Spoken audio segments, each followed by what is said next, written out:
I think we're good to start now. Hello, everybody. Good afternoon.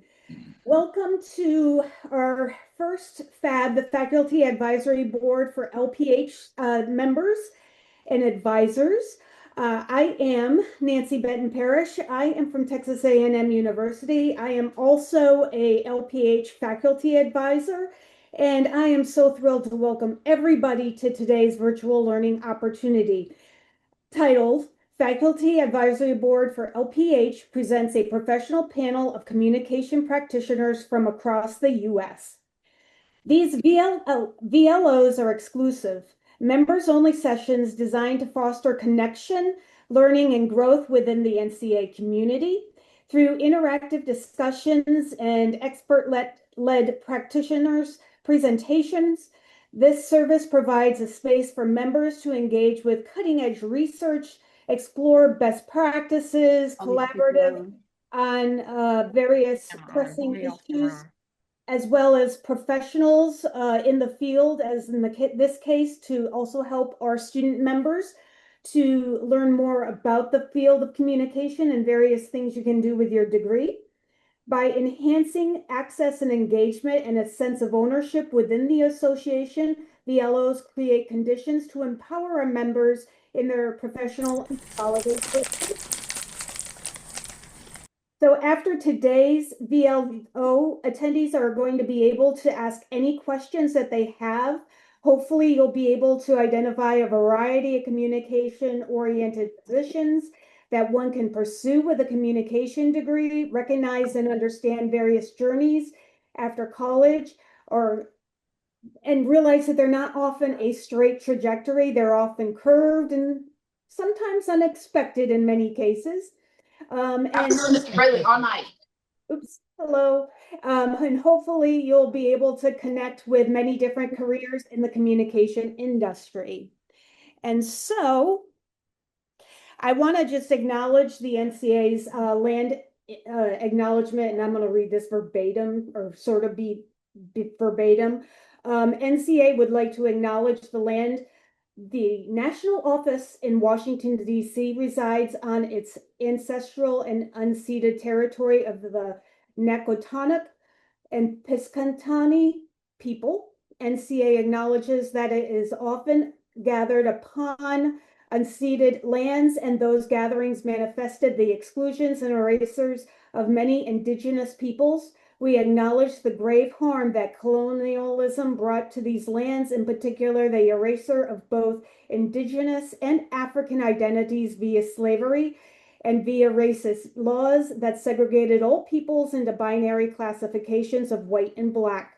This demonstrates our commitment to beginning the process of working to disseminate and dismantle the ongoing legacies of settler colonialism. Thank you. So today we have an excellent lineup of various speakers from various ages, various experiences, and college degrees. They are going to share with us their perspectives, their career, maybe teach us a little thing about what they are doing in their jobs as well. So first off, we have Marcus Liem. Marcus is working at the Boston Consultant Group. He is a PR director there. We have Elizabeth Gentry, who works in social media for Theater Under the Stars, which is located in Houston, Texas. Next up, we have Molly Stoltz, who works for the U.S. federal government. And lastly, we have Claire St. Ahmad. She is a podcaster of Final Days on Earth. She has recently written a wonderful book called Killer Story. I highly recommend this book because it's a very, very good book. It's about her journey as an investigative journalist to a podcaster and to a book author. And so I'm Nancy Parish again, for those that just came in. I am moderating today's program and helping field any questions again at the end. So please feel free to drop questions into the chat anytime you feel like you want to do that so you don't forget them, or feel free to pull them back and then use the raise hand feature when prompted. So let's get started. Marcus, are you ready? I am ready. Fantastic. Well, hi everyone. Thank you so much for inviting me to your panel here. And it looks like it's a really big group. So hopefully I can say and see faces and connect with all of you after the fact. But as Nancy had mentioned, my name is Marcus Liem, and I lead North America Public Relations for the Boston Consulting Group. For those who don't know BCG, they are one of the premier strategy and consulting firms in globally, and so we have 33,000 people globally with 90 plus offices, and our clients are some of the biggest names, Fortune 500 companies, and we help them in solve their most pressing issues or challenges cross industry. And so what I get to do daily is very fun and unique. And so I oversee a PR team in North America as part of one part of the region for the company. It's a group of six of us, primarily focused on media relations, but also we have a social media person, but we also do a lot of content development and working closely with our marketing colleagues within the different business units that we have within BCG. And really, a part of my team also, I oversee a huge budget and we have a huge agency partnership retainers that support our media relations and our comm strategy within North America. And that's really kind of where I get to um, lead a team that actually works across different industry. And so how we work within BCG. BCG has expertise across, all different industry. My job is, once we have great, reports or content, maybe for example, in the consumer business, we have a great research. We really use that research to, share it with our journalist friends who are writing great stories about the industry, but also really try to position BCG experts as in those stories. So a lot of times you'll read a story and say, expert from Boston Consulting Group's retail practice says, retail will go down the drain due to tariffs. That is the kind of the work that my team does pretty often. We also do a lot of broadcast opportunities and prepping our leaders to show up on TV appropriately. Certainly, my team also, and I work with a global team as well on a lot of crisis and issue reputation activity, but also being strategic partners to a lot of our partners on how to build their brand and their positioning with clients and things like that. So really, that's kind of my like day to day and what I do at the Boston Consulting Group. And I can definitely give more context. That's very high level. But also just a little bit about me. I too, I have taught and I was an adjunct professor for 8 years at Marist College, now Marist University. And so I will say being a teacher is one of the hardest jobs that I've ever had. And so thank you for all the work that you guys all do working with students. But had a lot of experience teaching undergraduate public relations and also graduate level courses in PR and comms. But my career, I'm very one of the rare people that have, got my degree in public relations and communications and then kind of did that and for the past 20 years, I've been doing that.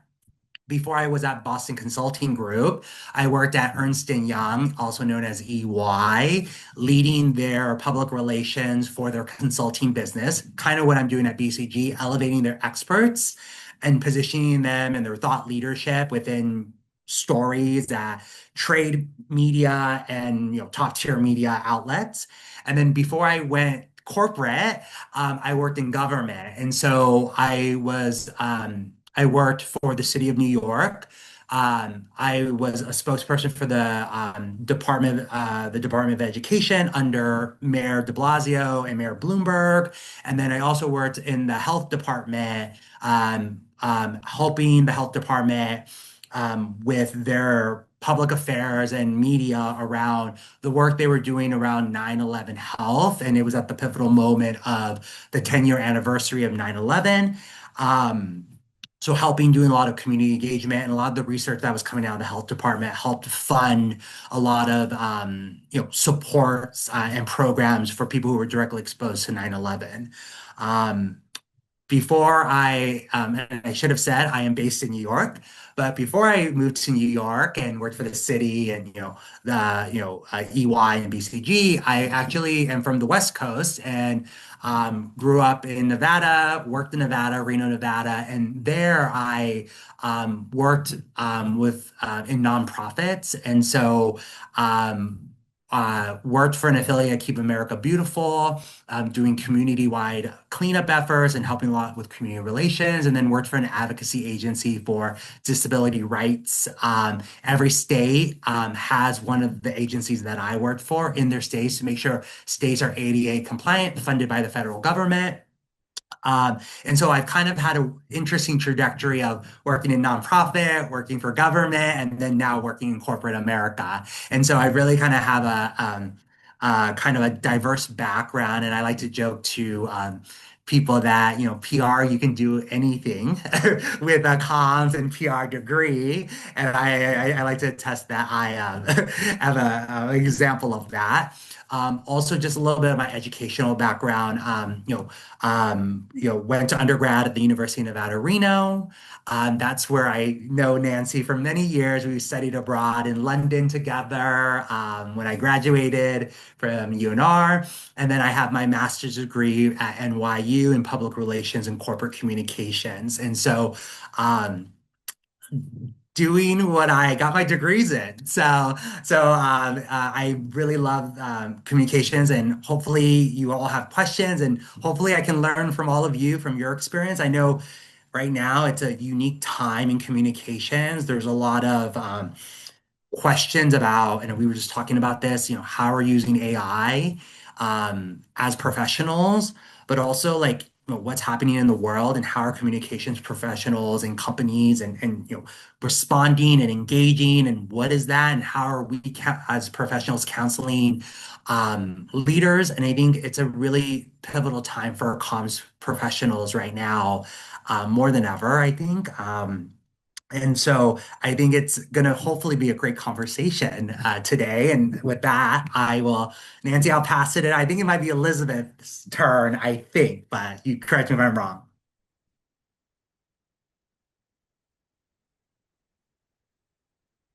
Nancy, I think you're on mute.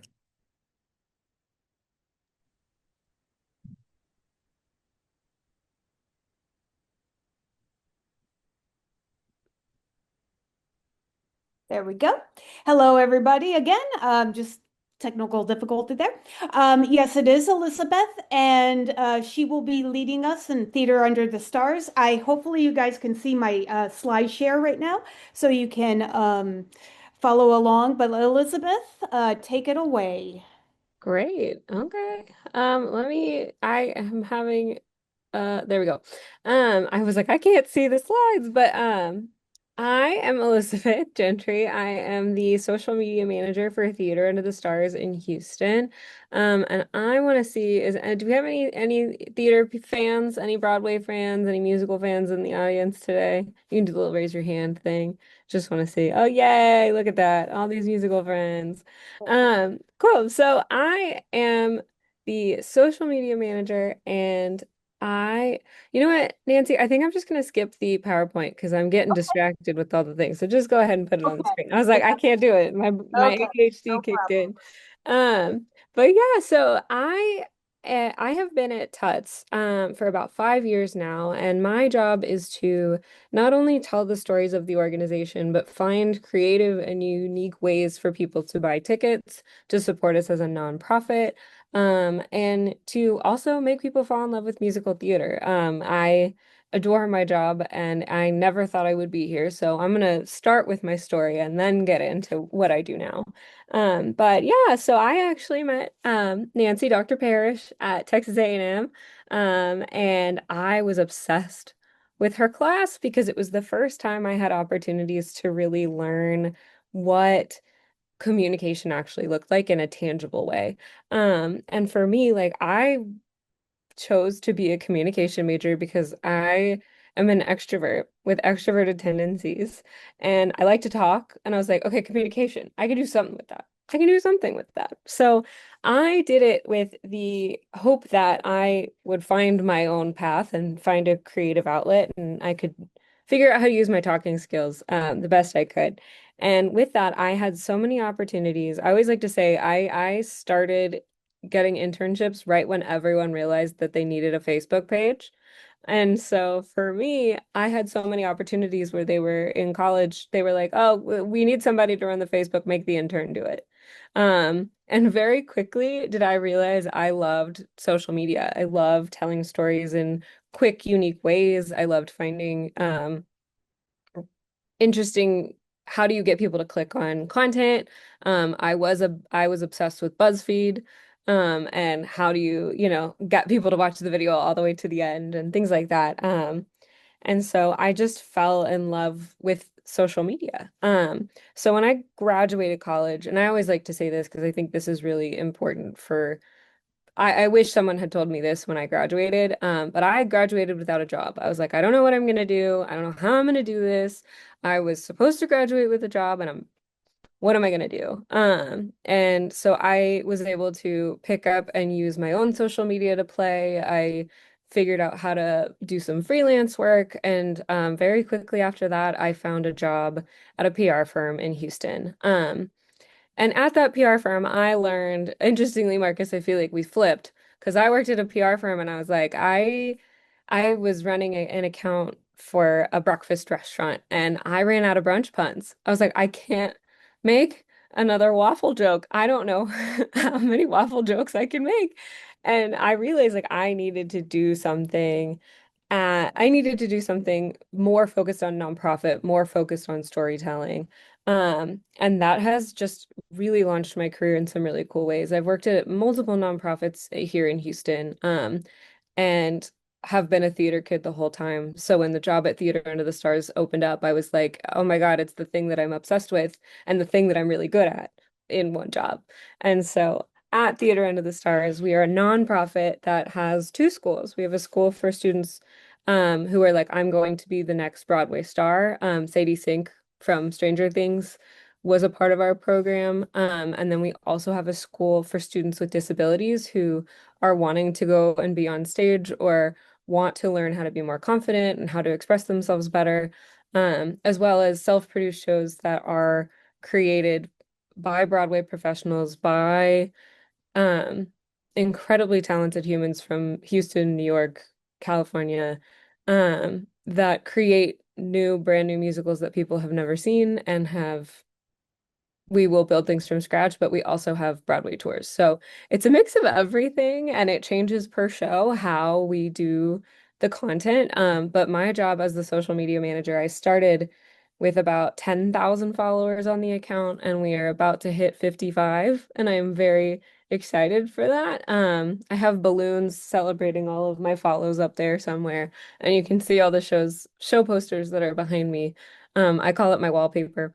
But it is such an interesting job because no day is the same. And that was one thing my boss told me when I first started. She was like, "You will never be bored. You will never be bored." And so it's very interesting because with each show comes its own challenges, right? So, for example, we're doing a show called Million Dollar Quartet, and that is a show about Elvis Presley, Carl Perkins, Jerry Lee Lewis, and Johnny Cash. And it is so funny because the biggest problem I have this time is that I keep getting Facebook comments that are just so concerned that we don't know that Elvis has passed away. And I'm like, no, no, we know, we know this, don't worry. And so like it's been so funny. And how do we use that, how are we using that dialogue to create something fun and creative? So yesterday we created a video that was like, no, we know, like we get these comments, we know, but their music still lives on. And this is why you need to see this. This is why you want to come and see this show. And so it's very different each time. But it has been so much fun to get to storytell and represent Houston in some really unique ways. I also work a lot with collaborations in the community. So one of my big focuses is how do we make sure that it doesn't, like theater doesn't stay in a vacuum.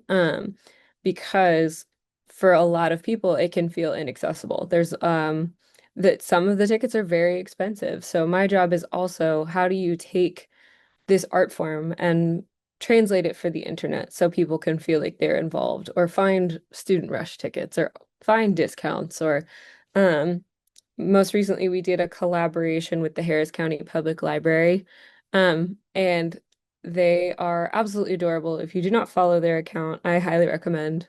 They do they redo musical songs with library themes, which I did not know. And I saw them they did one for Chicago, and I was like, this is amazing. We have to do something. So we collaborated with the library and did a musical production for our production of Spelling Bee. We worked with the Houston Botanic Garden for Little Shop of Horrors, which was very fun. And I now have a lot of information about carnivorous plants that I never thought I would.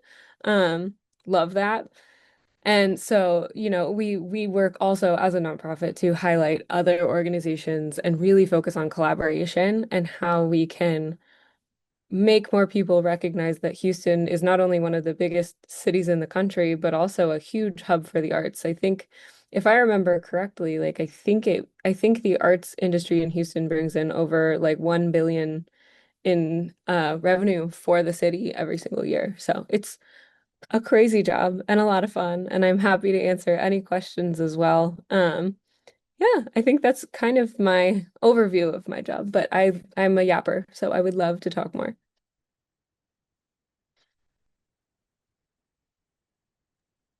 All right, thank you, Elizabeth. That was very good. A lot of people are really in love with what you're doing right now, so that was so cool. Next up is Molly Stoltz, and Molly, I'm going to get your PowerPoint up for you so you can see it, hopefully, without any problems. Okay, just give me All a second. right. Hold on. It's Uh, doesn't like me today, as oh, always. I got it. It's just trying to share it is always the tough part on my end because I'm not technologically intelligent.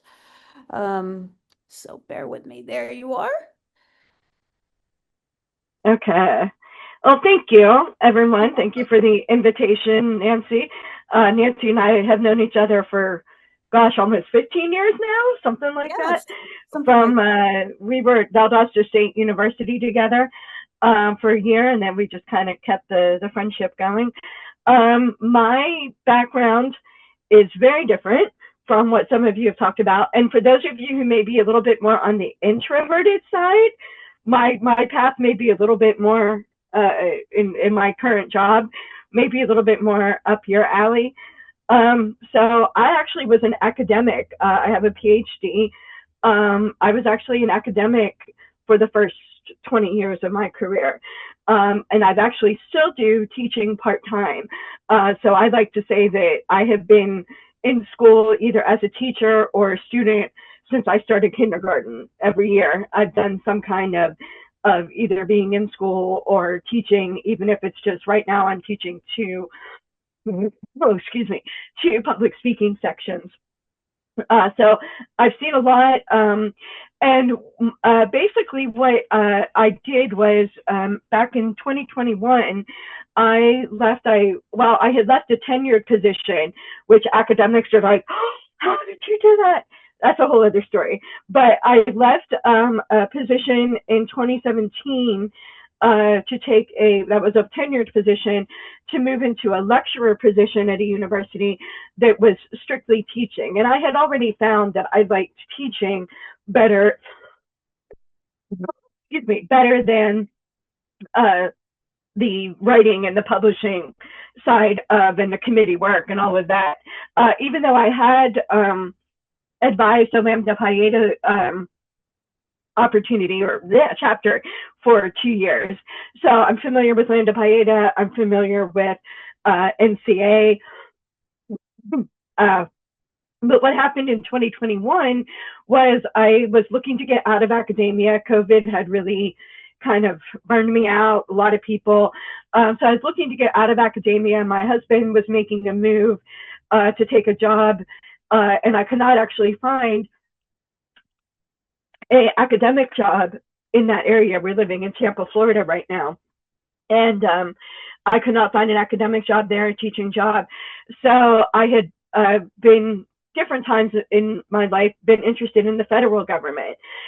And so I had put out some applications. I'd actually hired a consulting firm to help me prepare my resume and so forth.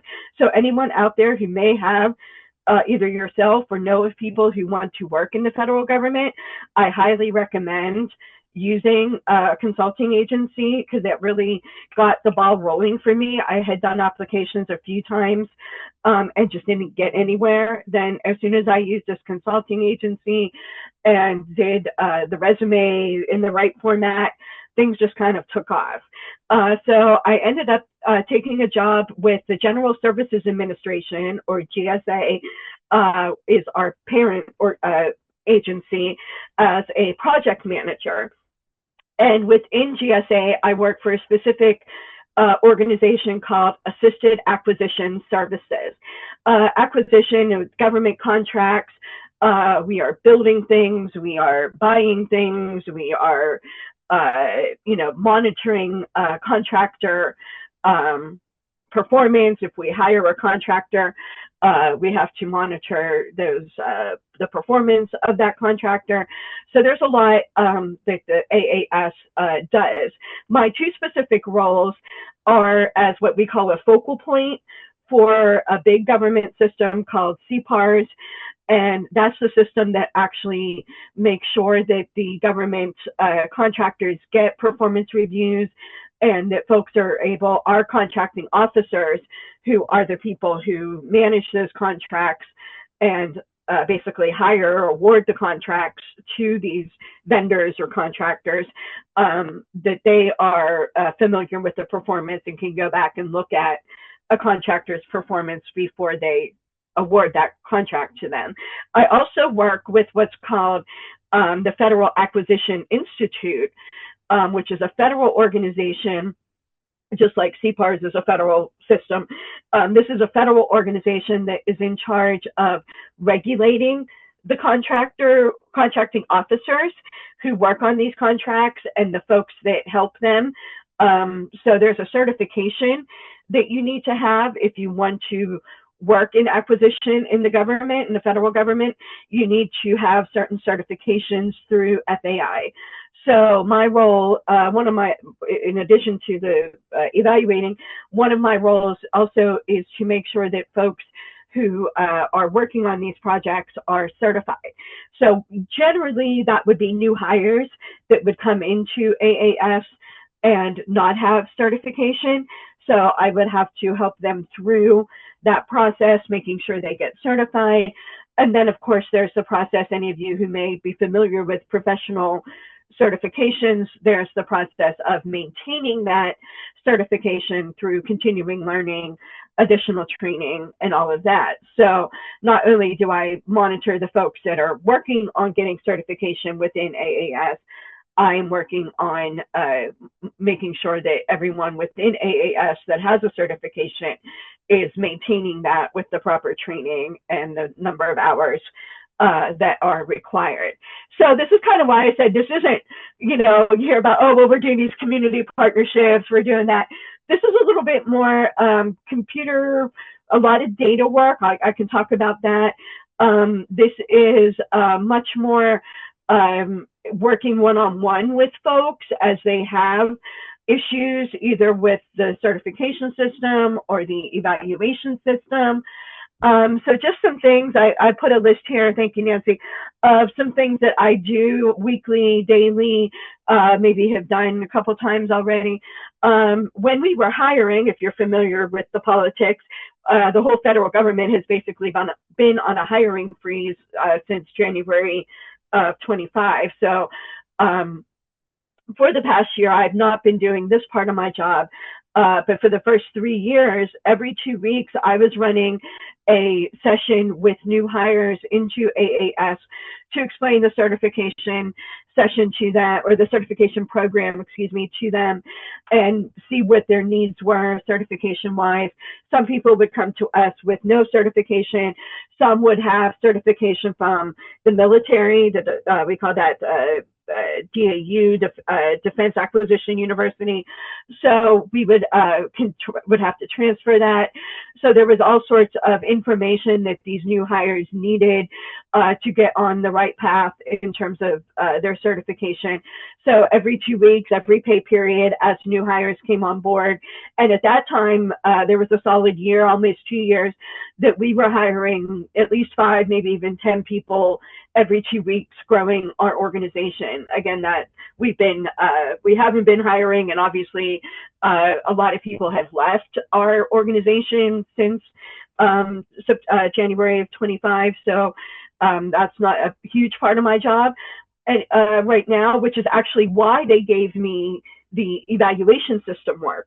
And so in that respect, what I'm doing is I am working with contracting officers, we call them CEOs, contracting officers who are federal employees, who are, as I said, the ones that are awarding these contracts and are in charge of the contractors, the vendors that are performing, whatever tasks and projects that they were awarded. So I work with these folks, and they are very busy people. They have a lot of responsibility. They may have, multiple contracts, obviously, that they are working on at one time. All of them worth millions or even hundreds of millions of dollars. I think AAS does, I want to say, I'm not even sure, I want to say maybe $10 billion worth of business every year in terms of awarding these contracts. So our contracting officers can be in charge of multiple big money projects. And so I work with these folks when they have issues getting their evaluations into the system, or if their evaluation is overdue, or if they have to change who is working on that project and who has access to the system. So again, it's a lot of kind of one-on-one, trying to figure out, troubleshooting, communicating what's going on, particularly CPARS, this evaluation system. It's very difficult to kind of communicate with other people about. Everything is numbers, everything is data. And so it can be very difficult, even by email, to try to explain to someone what the issue is. So that's where my communication skills come in, being able to kind of boil it down and say, okay, this is what needs to be done, or knowing when to actually schedule a meeting and say, okay, we're going to actually take 10 or 15 minutes and talk this through, share screen, whatever. And that really can be helpful in terms of solving the problems. So again, it's that communication side of understanding when things can be handled by email, when you may need to handle a meeting. So there's a lot, and it's all, like I said, it's intro. If you're that introverted, it's not speaking in front of big groups. It's not, meeting with new people and making deals and partnerships every day. But there's definitely communication going on. And I'll just mention, I also do some website work, write content for websites, write content for communication to our workforce about training, about changes in the CPAR system, for example, whatever the case may be. So I'm in charge of also communicating generally any changes or updates to those systems and those purviews that I work. So there's a lot of, kind of back and forth, a lot of writing emails, a lot of trying to figure out what's the best way to communicate with this and who's the best person to talk to. Yeah, thank you. If you want to change that. So these are just a couple of communication skills I put down. Writing, even though it's not necessarily getting on social media or getting viewed by a lot of people, it is writing that people need to be able to understand and it needs to be clear, needs to get to the heart of what's going on, and needs to be addressed again to the right person. Learning how to give feedback to people when they don't understand something. I even look at applications for folks who are doing certification. So I need to know how to give them feedback on their application. Is this going to be acceptable? What do you need to add? Learning how to give feedback, analyzing your audience, learning how to use new tools. Always learning how to learn, right? That's one of the biggest things I think that any communication program and even higher education in general is the basis is to learn how to learn. How do you teach yourself something new? How can you go in and say, I didn't even know what acquisition meant 4 years ago, and now I am working here, working these different systems. I never opened a Google spreadsheet 4 years ago, and now I'm working on these different all kinds of data work. So I'll let it go there, Nancy. We don't need to do the last slide there. But that's just a little bit about my background, moving from an academic professor into this whole new area of the government, and working with information and systems and people that, I never thought, if you'd asked me 10 years ago, no, I'd never be doing that. So it's definitely a curvy path there. Thank you. Thank you so much, Molly. And last but not least is Claire St. Amant. Claire has been writing, she actually wrote this book. I have it in my hands right now. Hopefully you guys can see it. The Killer Story, The Truth Behind True Crime Television. She's got quite an interesting background, and I'm excited for her to be a part of this panel as well, because she has done so many different things in her short time span in the field of journalism. So Claire, whenever you're ready. Thanks, Nancy. Thanks for having me. I'm excited to talk to you all today. So I like to say that I'm all true crime all the time. So I have a true crime podcast that's called Final Days on Earth, deep dives on cold cases. And I have my memoir that Nancy mentioned, Killer Story. And I also created and executive produced a true crime television show called Killer Confessions that is streaming now on HBO Max. And it follows the career of a Texas Ranger who specializes in interrogating psychopathic serial killers and getting them to confess their deepest, darkest secrets and usually lead him to the remains of a body. So I spend my days in some pretty dark places, but I really enjoy being a light in those dark places. I also teach at Baylor. I teach in the journalism and English departments and have been doing that for about a year and a half now. And I live in Dallas and I commute.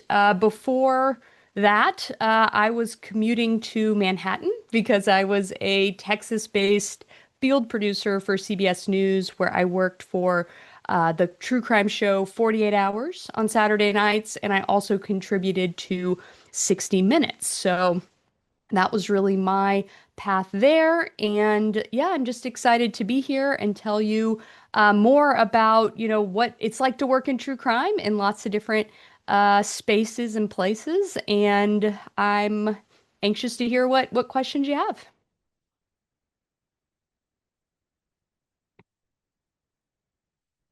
Okay, so I did see some questions popping up in the chat as well. And I'm sure some of you have additional questions. So let me just open up my chat and let's see what questions we have here. Will we hear a member or owner of a practitioner company? Well, not quite. Marcus, you're the kind of closest, I would think, to that. Let's see.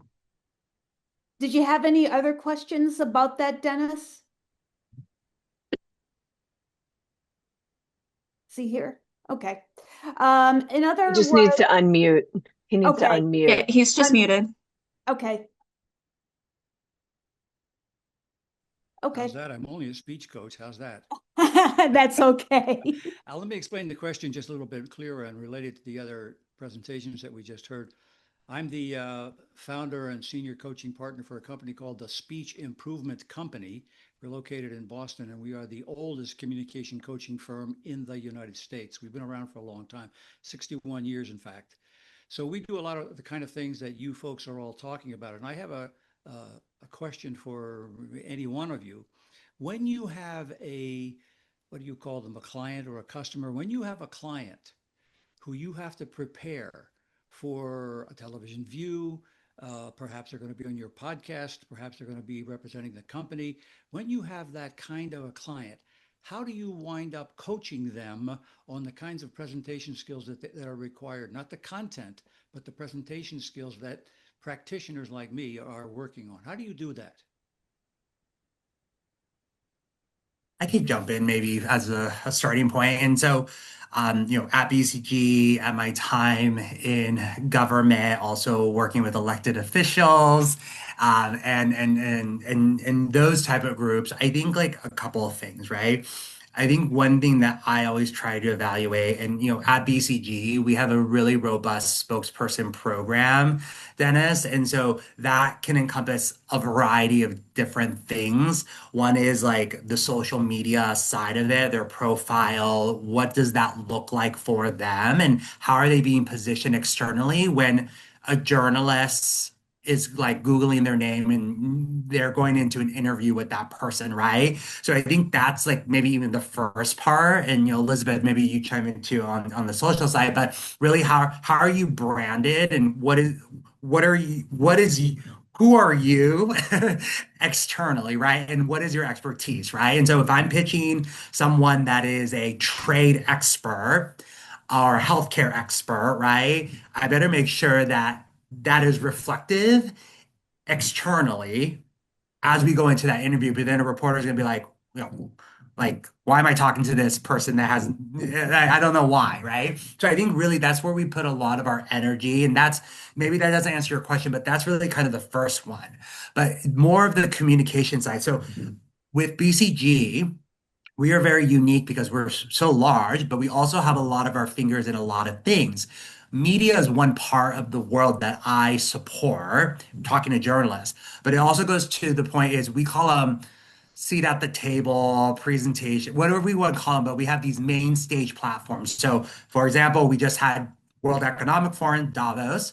We have a lot of our leaders who have panel presentations there. We're at the big name events like Cannes and Milken, where we have stage, right?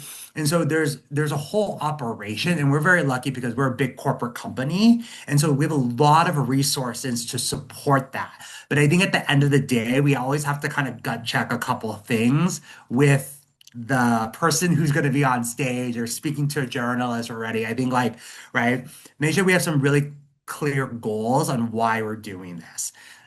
Many of our people, they're very busy. And so we want to make sure that um, if they're speaking to a reporter, if they're going on stage to present a topic, it really helps, it supports their goal on likely it's more so selling business. So if they're trying to sell business in, financial services, right? That should help facilitate that, right? And so understanding what the goal is. If the goal is just to get a media hit or right, then that is the goal. But like really going in and why are they talking to this reporter and what do we want to land on it? Is it a key message or anything like that? So there's a whole thing. But I like to say, like for me, like it's never a one and done.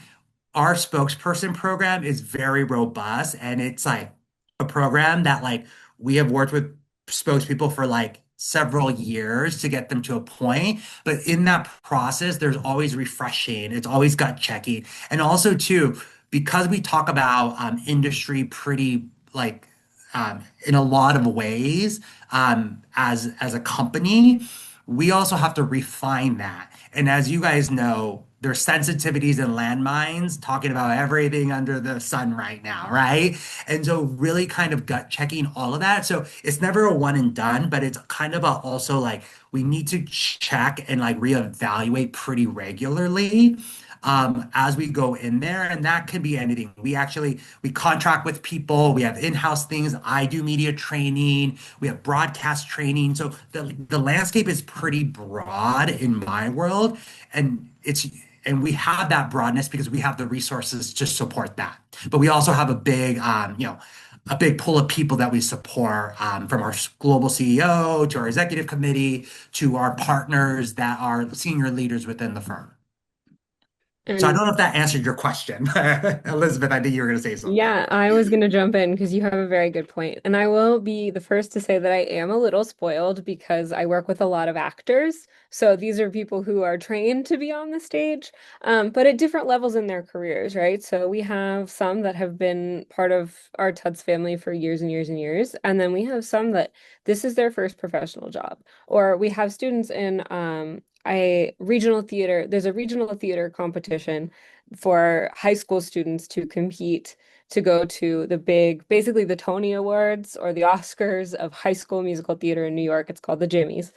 So like our Tommy Tune Award winners that go on to the Jimmies, like they are also getting interviews and having conversations and being put on social media. So I always like to say that I'm the emotional support human when it comes to these events. I know that they're knowledgeable about the content. I know that a lot of the times they know what they're talking about. They've got the talking points. I have an incredible PR manager that I work with, so she's really great at prepping them. But my job is really to focus on you're doing a good job in order to just like encourage and continue to say like, hey, for my students, a lot of them, this is their first big interview. I'll be like, okay, I loved how you brought this back up. Or we had an all-state musical last year where it was kids from all across the state could come and be in a production of Les Mis. And so we had two of them come and be in the press like for press interviews. And I was like, I love how you took this and you tied it right back into how you're also in school. I love how you took it. And so my job is to take what they're doing and validate and affirm and remind them, especially for social media, because a lot of what I'm doing is behind the scenes, is that social media is a playful space. Yes, people can take it very seriously, and I am very lucky that I'm in an industry where I do get to make like I had to chase Olaf around the stage. Like I know that I get to be a little more playful with that. But one thing that I think is important is people, especially actors, especially students, remember like feel the weight of this is content that could be on the internet forever.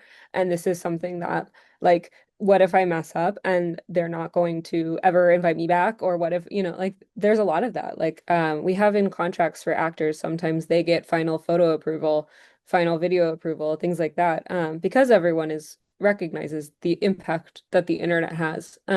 So my job is really to be there to affirm, to make sure like how are like, hey, did you check, make sure, did you get your lipstick? Do you got your purse? Like we'll make sure everything is good that way. And that I think allows them to breathe and play and recognize like, oh, okay, this is just another day of work, and I think that that emotional support is very important in that process. And I have seen better results on both social media and with our interviews when they recognize that the weight doesn't have to be that heavy. Does that make sense? It's not only makes sense, but it's so nice to hear each of the four of you who have spoken, to let our students who are listening, to let them know that even if you are not a speech person, you're a communication person. Communication is a very wide term, and you're hearing the application of those communication skills, whether they're speech or others, those communication skills in other applications. What I'm doing is strictly speech.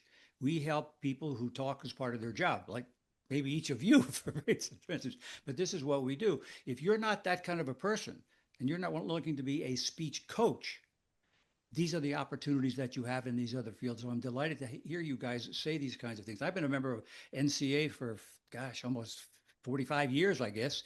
And practitioner has had an interesting history, which we won't go into now, but I'm so glad to hear, Nancy, thank you for expanding it to these kinds of folks who are not necessarily speech coaches, but who are using communication nonetheless. So thank you very much for contributing to all this. Thank you so much, and thank you for your question. That was wonderful. Next question I see is they'd like to hear from you, Marcus, about how AI is changing the daily workload of PR professionals. And I think also, Elizabeth, you definitely can pop into that too, and probably Clam Yeah. too. Here, I think it's changing it quite a bit. And I think that's the reality of it, right? And so many of my peers that I speak to, many agency partners that support us, everyone's trying to think through it. And the reality is this, it's going to shape the career, it's going to change how people do their jobs. And that is like, and it may take away some jobs too, right? And so that is like where I want to be like very like transparent. I'm a big believer that at the core of it, humans will always be needed, right? And as we all probably have worked in it, like our judgment, our intuitions, all of that, it's you can't trade that. I think AI will definitely change the way we work and like some of the things that we are doing in my in-house shop, and we're very lucky that we're also piloting a lot and we have a lot of resourcing, and so we're able to use, and BCG sells AI strategy to the biggest companies in the world, right? And so we're able to tap into that, and so some of the things we have been tapping in and piloting and creating is a couple of things. A GPT around drafting pitches, right? Simple as that. And so we upload content, we put some parameters, we do that, and we can, and something that might have taken a little bit longer, that right for an average person to do, is streamlined. So now that person has more time to actually maybe work the phones to do pitching instead of actually writing the pitch, right? And so I think people's time is going to focus. Another thing we do is like we have so much content that comes out of BCG, so much rich content, because we are thinkers in the space. And like my team, we support 20 plus practice areas cross industry. So we get a lot of content from diverse, sectors. One thing we also created was a content evaluator. And this is like where the PR mindset was like, is like, what makes something newsworthy? What makes something a journalist might want? And Claire, you may also like jump in on like what makes it right. Like you have that. There's certain insights that we know as people and people who've worked in the industry and are journalists, that we know what is industry, and we have to coach the GPT, the AI to think like us. And so I think that is the uniqueness. It's going to change it. Also helping us find media lists, or like, hey, one thing I've been using it for, and that I've been encouraging my team, is like, we're doing a trade report. Who are the top 25 reporters that are covering trade at, the top, tier outlets, right? It is, if, and I would love people's, insights and experiences too, if but it has changed the way we move. And I'm a big believer that it opens the space for you to actually then do other work that actually has more impact. Because at the end of the day, I'm not being judged by how many pitches I'm creating, how many emails I reply to. At the end of the day, it's about delivering media coverage, delivering meaningful stories. And one thing is that AI can help you with that. I think a great example is one thing is we have so many, we're such a big organization, and to bring that all together and be like, what are the common themes in that? Like that was one of the challenges we had. We were able to upload all that information and have AI and the GPT like figure that out for us as a starting point, and then us moving it on with actual people who know and have the judgment. I think also another agents is another thing, and it's changing so fast. So GPT is where you build it based on what you're looking for. Agent is kind of like your assistant. And so basically, agents can replace people because they're kind of considered people, and how you use them will be an interesting thing. And I'm just keeping an eye out on that. And look, I don't think it's gonna drastically change like how I operate my function, because like I said, I still believe in the people, and we're a kind of small function. but it will change how other companies look at things. And I think that us as professionals, if we do not wrap our head around this quickly, I think that um, it will be at the detriment of our profession, I think. So this is why I think like it should be the number one thing that many professionals are talking about right now. And you know, I would also, as educators, probably I would love to understand how you are teaching this to students, and right, because like I would just it's such an important thing right now. And yeah, it's hype right now, probably in the media, but I do believe it's going to change the way we work. Thank you so much. Sorry, that was my soapbox, I probably. really appreciate it. I am actually teaching our students right now to work with AI, so I really appreciate your Yeah, response. Sandy, Thank you. any insights from you like that, like at a very high level, like anything like for me to know? Just I want to learn too, but any like common themes or thread that like people are leaning on I, in your I would class? say actually for us, one of the big things we're trying to talk to students about is like the parameters you were talking about setting up. You Right, can't be revealing client information right. in your GPT. You can't reveal sensitive information, health related information, new product releases that you have to be very careful. And um, we've sort of delineated the different privacy levels that different AIs provide, and we've ranked them for our students, also based on their what they've said so far publicly about their energy use and their willingness to work with communities in replenishing that energy, are kind of some of the things we've been working on with our students. Sandy, I read this question, like I guess with your students, are they feeling like in many of the storylines we even see is that AI is going to take a lot of the junior level jobs, right? And so are you feeling that they're optimistic about AI, excited about it, scared? Scared. Okay. I think they're scared, and I think our juniors and seniors especially, and I see Nancy is nodding too. The juniors and seniors I think are very much like, well, I kind of need to learn how to do this on my own, don't I? But then I've had a lot of some of our local thought leaders say, you know, I'm not going to even interview anyone who isn't coming out of college with some AI prompting experience. And so I think they really don't know where to go. And as a higher ed professional who's been out of the industry for quite a while, I'm not really sure how to guide them.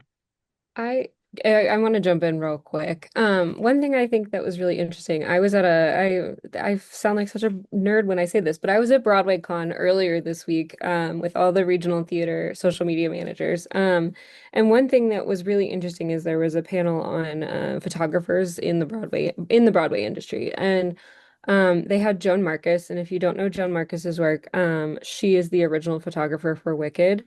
Incredible work. And they talked about AI and they talked about it quite a lot and how it is a balance, and especially in an art field.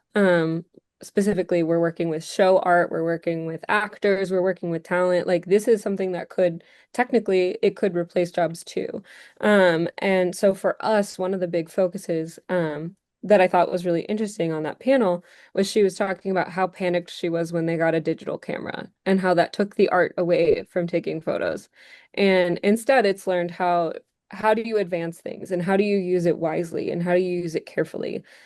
So for me personally, I understand the fear of AI, absolutely. And one of the things I really focus on is using it for the menial tasks that are, I have to write 20 emails for this email campaign, and I know that no one is going to read them. They're going to buy the tickets, or they're not going to buy the tickets, or the thing that I'm writing 50 times over and over again. But I have a strict rule personally that I do not use AI when it comes to social media, because social media specifically is so community focused.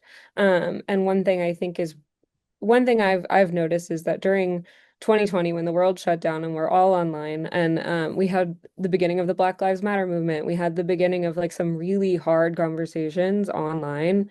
Not that they weren't happening before, but really hard conversations, and the place to have them was online. One thing that happened is the algorithms started to lean more towards favoring saves and shares. So that is like if you like a post or you comment a post before 2020, that was the main focus. And now it is saves and shares. And so your content had to provide some sort of something that made you either want to tell everyone else or keep it and save it and remember it. And so that just is such a perfect example of like people still wanting community, wanting the information, wanting to feel connected. And so I think there's a balance. And I don't think that we quite have the answer for that. I think that there are a lot of hot and hard feelings about it. I know for us, like we have conversations almost daily with theaters across the country of like, do you use this for your season art? Do you use this for videos? How does this work? Like we have actors who are like, excuse me, I'm right here, you know? And so it's a balance. And I think it's a constant conversation to be having. And I think the skills are worth using. But I would also emphasize practice the skills, but recognize like the thing that you bring to the table is your creativity, is your ability to think of things outside of the box and don't lean completely on ChatGPT, you know, because that is what makes you more unique as you look for jobs. I'm going to pick up on that last point that you just made there because that's so significant to all speakers, particularly to the Nancy, particularly to the, Sandy, to the students that you have who are so nervous about this and they're actually scared, you said, about this. Listen, we've been working with AI for a couple of years now because it's been around in the industries. We work mostly in corporate work. And we have found out, and we firmly believe, and I want you all to accept that AI is a thing. It's not a person, despite what you see and hear. It's a thing. And I can recall, I'm old enough to recall when computers first came in. Oh my God, everybody freaked out. I don't even hear the click clack of the typewriter. It happens with everything. When videotape came in, listen, I go back to reel tapes for God's sake. It always happens. Now, the difference with UI to your dear students, and actually to all of our clients, we say this, the difference is you are human. The nuance that you bring, the emphasis, the integrity, the insight that you bring as a human being is not yet built into AI. As smart as it thinks it is, it ain't you. So take the note that your nuance, your insight, your courage is going to help you be successful. Forget AI, just be who you are. I always joke that I'm funnier than the robots. I think Sure. I'm funnier than the robots. Yeah. Me too, but I can't, you don't judge me by my looks, please.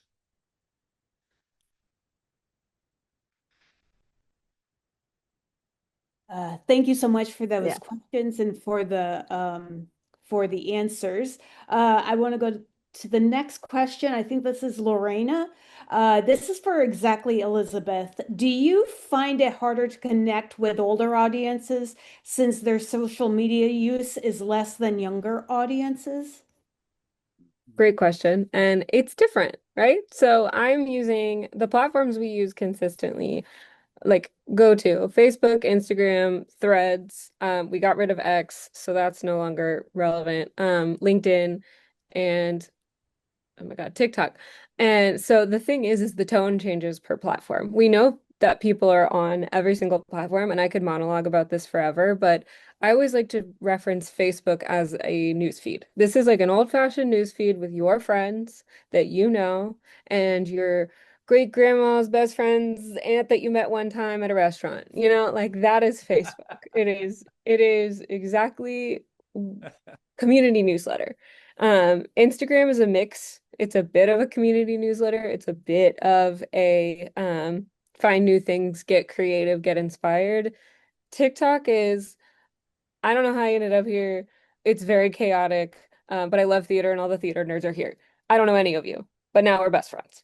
And so you can kind of see the difference. And so the thing is the content that I create for Facebook may be completely different than the content that I'm making for TikTok. I can use more things, and this is kind of going back to the AI question of like, if I had another human, I would be making triple the content that I currently do because I would love to have a full, you know, article about the history of the costumes of Rent.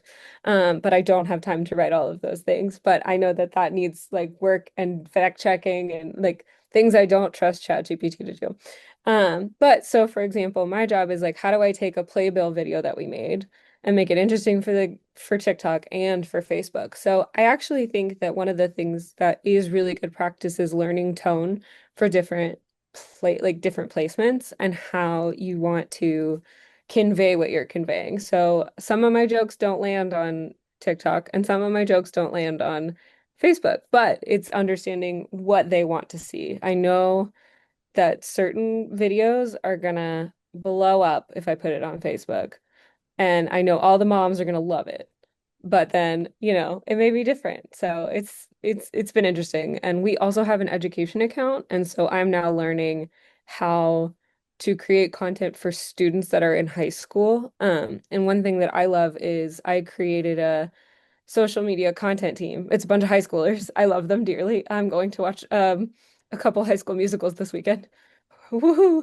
And they work with me and come up with ideas and send me ideas and inspiration or like, hey, I thought of this. We should totally do this on the platform. And that's something that like as I get older, I know that I'm not going to be in all of the places all the time, but I do have a community that is in all the places, right? I have young students and I have older, my mom, things like that that can send me content and help me keep inspired. So it's not impossible. It's just thinking not only for what content do I want, but what content would my mom want to see? What content would somebody who wants to get tickets to Rock of Ages or Little Mermaid, like it changes. So Thank you, Elizabeth. You got another question coming to you. How have you managed to maintain stable work within the intersection of the arts and media? And this is from, I believe, Alexa. And I think Crystal also likes this question. yeah. How have I been able to maintain? So for me, again, I used to be in a PR position where I was writing like many different posts for many different clients for many different things. I am now the in-house social media manager for the theater. So I am full-time position, plus benefits in this one spot. And for me, what is interesting is how many opportunities people don't realize exist. Like, I mean, there's theaters across the city. We had a call today with the Meow Wolf social media team because we're potentially doing a collaboration. And I was like, oh yeah, Meow Wolf has a marketing director. Like there are so many more opportunities for creative and thoughtful positions that you would never have expected. Um, and one of the big things is staying on top of the trends. It's actively making networking and making, I don't like the word networking. I think that I like to make friends because networking feels very transactional. I like to continue to follow along on people's journeys and understand how can we work together and collaborate because that is a huge part of being successful in this industry is not only how can we make ourselves look good, but how can we work together and make it more creative. So hopefully that answers the question. I think it did. Thank you. Claire, this is from Jennifer. When you spent years investigating violent crime as a journalist and then revisit those stories through podcasting and books, how do you personally carry the emotional weight of the people involved? And has that ever changed the way that you see responsibility as a storyteller? And she also says, for readers who are new to Killer Story, what do you hope that they take away from the book beyond the details of the crime itself? Yeah, so I definitely did not realize what it was going to be like to tell stories of life and death until I was doing it. I did not go into journalism thinking I would be a true crime person.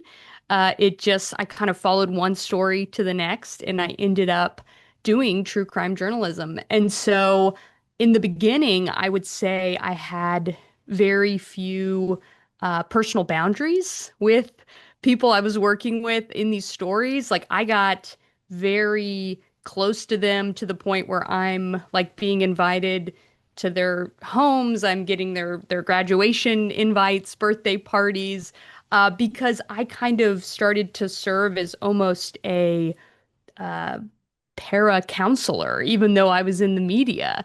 And it was a really unexpected thing to happen because really I was trying to book them for a story, but I was also a human being that was talking to someone who was deeply hurting. And so I think, as you'll read in the book, I got better at it as time went along, understanding that a lot of times I might be one of the first people to talk to them about the death of their loved one who wasn't a police officer or an attorney. And so there was some delicate conversation that was going to happen, but also recognizing how to put some ethical boundaries and space between those roles. So it's an imperfect process that I went through, and I try to be as raw and honest about it, as I can in the book. I say it's a tell-all book, and the person I tell on the most is myself. So, yeah, I hope that people take away from the book, what it's really like to work in true crime television. The reason that I wrote this book is because I realized that there wasn't a book by someone from one of the big three true crime shows. So there's 48 Hours on CBS, there's Dateline on NBC, and there's 2020 on ABC. And they're all murder shows now. They started out as other things, but because of the popularity of true crime and specifically of murder, that's what 99.9% of an episode, if you flip on, someone's been murdered. And I just realized that no one had ever talked about the actual work of doing that and what it's like to be a human being who works in the industry of true crime television, because it can be pretty desensitizing. And I think a big reason why I had to leave was because I didn't want to lose my humanity, and I felt like it was disappearing at an alarming rate. So after about 8 years, I was like, all right, I've reached my limit. But yeah, thanks for your question, and I hope you enjoyed the book. Fascinating, Claire. Really very interesting. Thank you for sharing that perspective. Yes, thank you. And thank you for the question. This question's from, is it Salom? Salam? They thank us for the session, but this is a question for any speaker who would like to contribute. I'm currently working on my dissertation, which intersects issues of the aging workforce, intergenerational communication, and mentoring. They have a background in journalism and in project management for communication projects. Salome would like to teach, and after graduation, maybe work as a consultant in workplace communication, hopefully this year or the next spring at the latest. What would you expect from someone with a background like his to emphasize in their job application documents during an interview? Maybe I could jump in and would love the panel build off. I think the one thing that, it's what I've noticed, with interviewing candidates and hiring people. It is surprising how sometimes a lot of communications people, they can tell other people's stories, but they have a lot of challenge telling their stories and what making them unique and different. And I think that that's one thing that I have always been a believer is really refining and testing. And yeah, even as you move in your career, what makes you unique? What makes you different? So a great example is for me is like, if I graduated from, my graduate degree at NYU, I graduated with 600 other people with the same degree. Okay. But what makes me different? Okay. Maybe my other experiences, right? And so one thing I joke is when I moved from Reno, Nevada to New York, and I got my first job at the city of New York, people were very shocked. They're like, how did you get, no one. I knew no one in New York. It wasn't by connection. I applied online, got an interview. And I think the one thing that I joke, and and my manager at the time told me was like, what really made you unique was because, like you came from a different place. Like in New York, you have people with like, Ivy League degrees and, I coming from like, right. And you came from a different place and you had a different perspective on like, and at that time I would be working for the health department on 9/11, type of issues. And I was able to people in New York or people, right? They were directly impacted. I was able to maybe separate myself from that.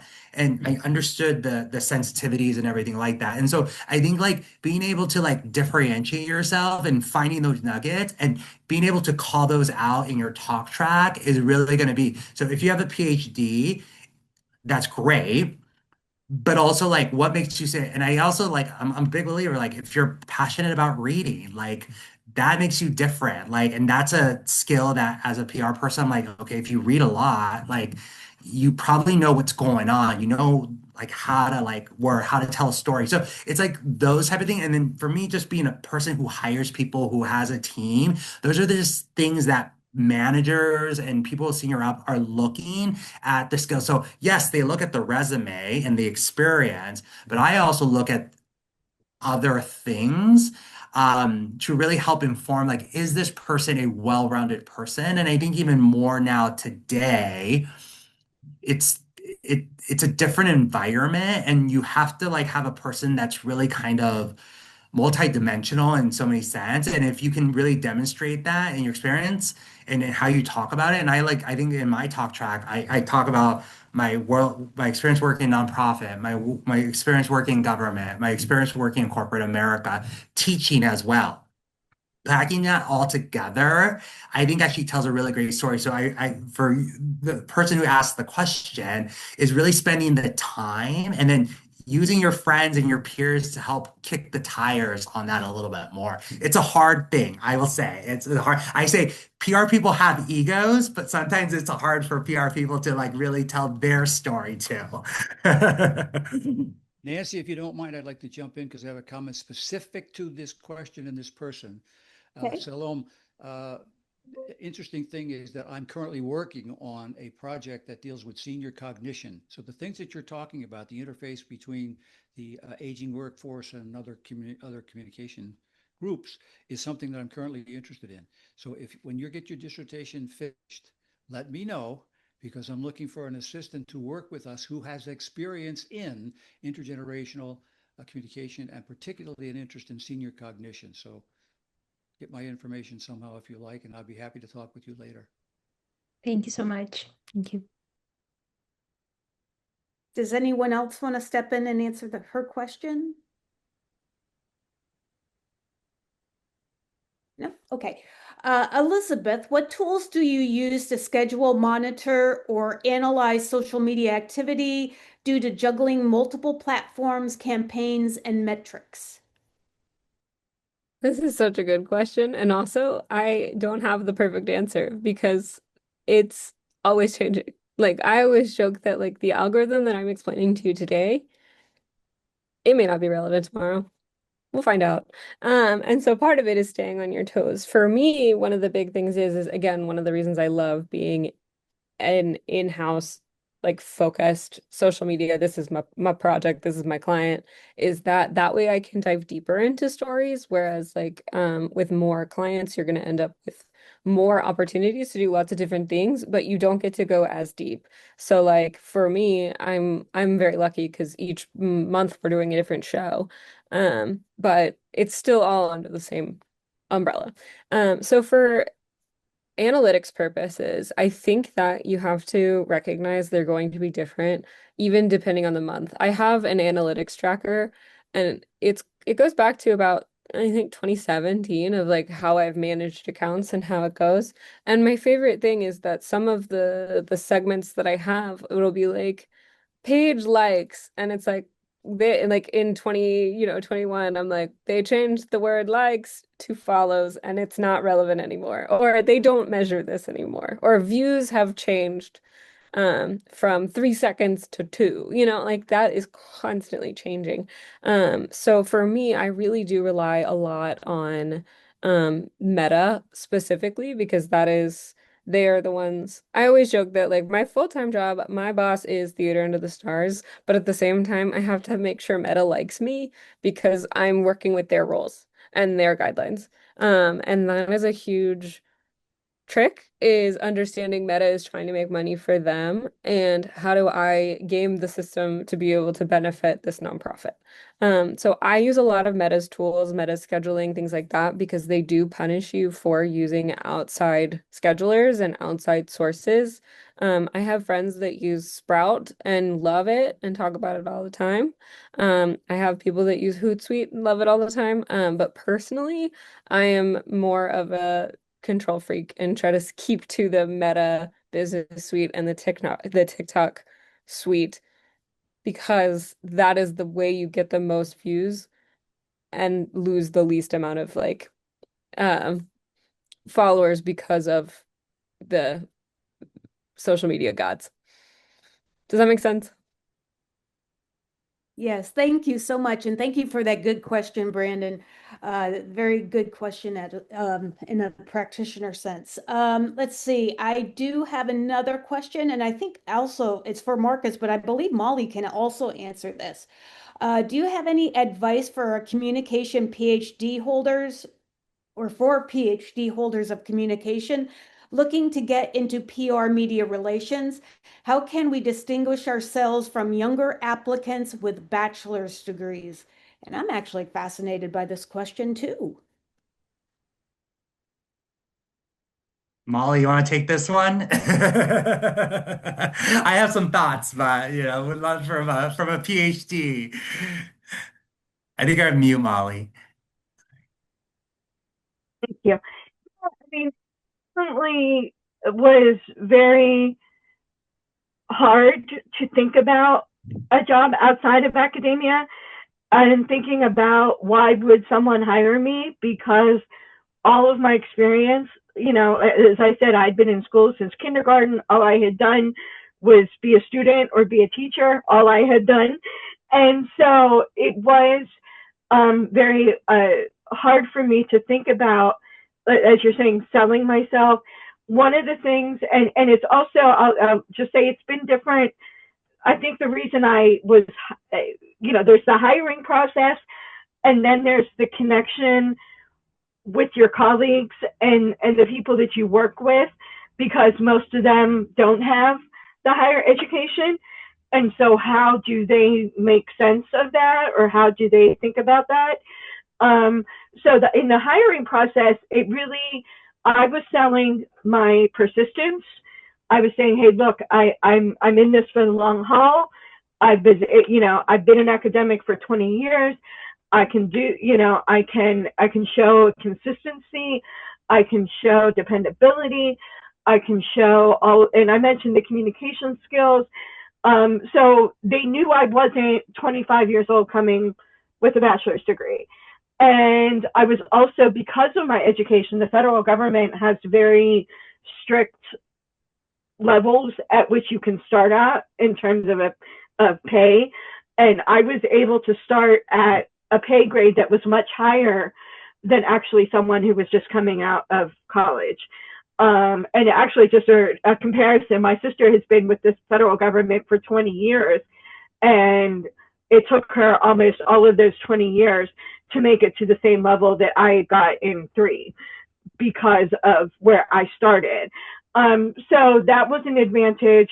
I really feel like there was the hiring process was all about, okay, she's going to be dependable. She has these skills. She has some experience behind her. And so I think that was kind of the into the hiring. Once I got into the job, it was very difficult to sort of come out and be like, and I always felt like every other sentence I said was, well, when I was back in in academia, da da da da da, and I really kind of had to think about how that was sounding to people, and I had to think about, okay, these folks don't care about how many letters I have after my name. These folks want to know what I can do, whether I'm willing to learn, what I'm like to work with. And so I really, just focused on, okay, I got to build these relationships based on not having that gravitas of the PhD. It didn't mean anything once I got into the job. So I really, and even, I could go into a lot of dynamics with my boss, my supervisor, my immediate supervisor, who is almost 10 years younger than me. And so there's a lot of issues where, yeah, I'm not 25 off the turnip truck, but I've never worked in government before. She's had 15 years of government experience, and trying to find where there's some common ground in terms of how we approach things and what our, thinking is versus how different, just focusing on how different our backgrounds are. The language we speak is different. The speed at which we approach things is very different. I'm always much more, because of my academic background, I'm much more, I was in a semester mentality, right? I have all semester to do this, right? I just need to get this done by the end of the semester. And that wasn't the case. I had to realize, even though things may not be absolutely necessary to get done by tomorrow, people want them done by tomorrow. And to think about how my sort of approach to work and approach to doing tasks and explaining what I do and sharing what I do, I was never used to having to give a supervisor a report every week. I had my department head. He checked in with me once or twice a semester, and that was it. And now I had this very immediate relationship with someone who was questioning whether or not I could write an email, and questioning whether or not I, knew what I was doing in sometimes. And I'm like, whoa, so it, selling yourself to get hired is a whole different thing than how you manage the differences between you.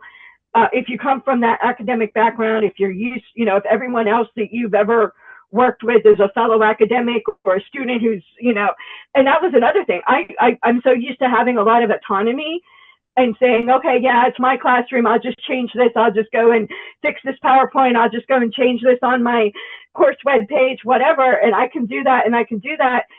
Not when you're working with a team of 10 other people.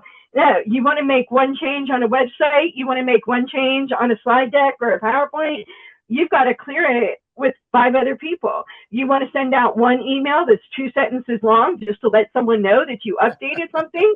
You've got to check with 5 other people, or you get your hand slapped, and that was not something as an academic and as a, professor working with 18-year-olds that I had to worry about. So it's a lot. There is a lot of adjustment, not just, as I said, in the hiring and how to sell yourself as, I'm going to be a good employee and I can learn and do what you need me to do. But it's also, a lot of, I think, work after you get the job as well. One thing just to add on to what Molly had said also, I think one thing is, for those who have the PhD and wanting to work in comms, right? I think it goes to my point of like understanding how you tell your story and what does that PhD add value to the job. But also think about companies and organizations that would value that PhD. There's many organizations that have comms department where they're kind of these more maybe think tanks, these more academic type of organizations like Pew Research or something. We have a lot of PhDs that work at BCG and they're consultants. And so understanding like, okay, what's an industry or where will I get the most value? Because I always joke and say like, every organization needs PR and comms. So whether that's, government, right? Like, associations, whatnot, government, right? We're like, they all need comms, and whatever you're bringing and from that PhD, experience, there are people that will value all that, and they will know what that PhD, that, master's degree, whatever it is, what value that will bring because they're an organization that values education or values, certain things. So I think like doing your homework to understand that will help maybe you narrow your focus on where you target your search.